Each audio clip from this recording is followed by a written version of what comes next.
Heaven oh everyone. So this is just going to be a very quick video. I've just popped to Cressbrook Dale, and I've been thinking about this message actually pretty much all week because of I don't really follow the mainstream media, as you know, and I don't really read any newspapers or listen to any radio much, but just even I, despite all of that, just this blanket coverage of the Queen and the mourning and the death and the funeral and all of the rest of it, it does have the feel of the mother of all psyops, as Hugo Talks described it. And it's a very interesting phenomenon, isn't it? And I don't want to, this isn't intended to be fear porn, this video, but I am a shadow worker, and whilst I do try to keep in the love and the light, I do feel it is important for us to go into the shadow and not be frightened, to actually go into the labyrinth and shine a light at what's going on there. So I just wanted to give a bit of a reflection on this, because of course this mass formation psychosis, it all started with Brexit, if you remember, and they kind of established how just using media and a single concept over and over and over again, it was like a brainwash. So Brexit, and you couldn't get away from Brexit. And then of course there was nothing to remain. So Brexit, it was almost inevitable, the programming that Brexit would happen, and of course Brexit did happen. And then, having had the success of Brexit, it was then COVID ad nauseum, to the point where even if you were not into the whole psyop of COVID, you were still energy was focused on COVID. So this is the way that the mass formation psychosis works. And of course now everything is about death, mourning. Now the reason why this is important, and I did a video called Time Space. Hold on a second. Yes, about a year ago I did a video called Time and Space about the importance of the compass directions and the points of the year, the solstices and the equinoxes, and I explained how those dates had been used by the powers that shouldn't be, because precisely because of their power, they've been used to drop in every part of the COVID. All of the major dates fell on the equinoxes and the solstices. Now the reason why the autumn equinox is so powerful is because it is the turning point which takes us down into the darkness of winter.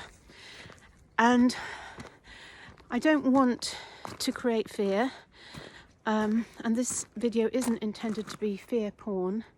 However, I do feel it's important for us all to bring into conscious awareness the program which is playing out here, and that is, if you imagine this funeral and this period of mourning going into the equinox, which happens a couple of days after the funeral itself,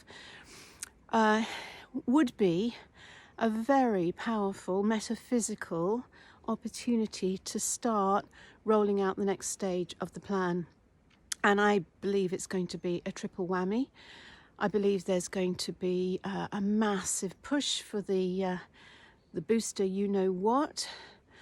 I believe there's going to be huge energy bills and a whole crisis about people not being able to afford switching their heating on this winter. And I also believe there's going to be scarcity in terms of food, maybe even the pulling of currency. Who knows what they're going to hit us with, but I do feel it's going to be at least a triple, if not a quadruple whammy as we go into that winter period. So conscious awareness of what's going on is really important. I would really recommend, if you haven't already, and I'm sure you all know all of this, and it just helps to have someone reiterate it. It really helps to have your base needs covered, because in Maslow's hierarchy of needs, that base level of survival and basics of food and shelter and warmth go right to the root chakra. So if you can make sure that you've at least got those covered off, make sure that you stock up, that you've got a store cupboard full of stuff like tinned food. I hate to say a freezer full, because if they do cut off the power, or who knows what's going to happen, that might be vulnerable as well. So dried food, canned food, so that at least you've got base needs covered. I'm hoping that you're all part of a local community where you can at least walk somewhere local to meet your stand in the park community. And I'm sure you know the drill, 10 a.m. every morning. If there were to be a communications blackout, that normal stand in the park meeting point becomes the meeting point for everyone to gather at 10 a.m. every day in the event of a communications blackout or the event of an emergency. So just making sure that you've got your base needs covered, making sure you've got your local community close at hand. So whatever happens, you're supported, basically. That is, to me, very important now. So I just wanted to bring that into conscious awareness, the possibility of that. I hope I'm wrong. I don't want this to be, the intention of this video is not to create fear.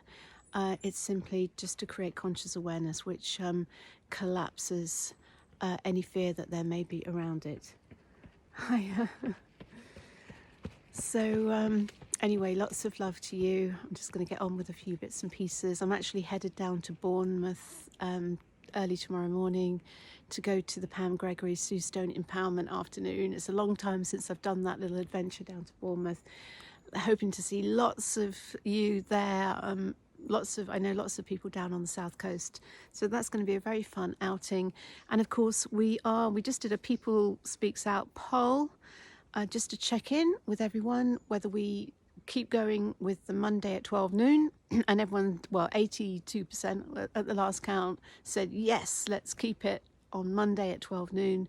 So I will see you on Monday at 12 noon for the People Speak Out. Helen Miller is hosting it, and so that is your alternative if you want to avoid the funeral proceedings. And not to say obviously huge condolences for anyone who's passed and for all their relatives and the people who care about them, but we don't need to get drawn into the mother of all psyops. So holding center, keeping aligned, not falling into the vortex, really important at this point in time. Sending you lots of love. Bye for now.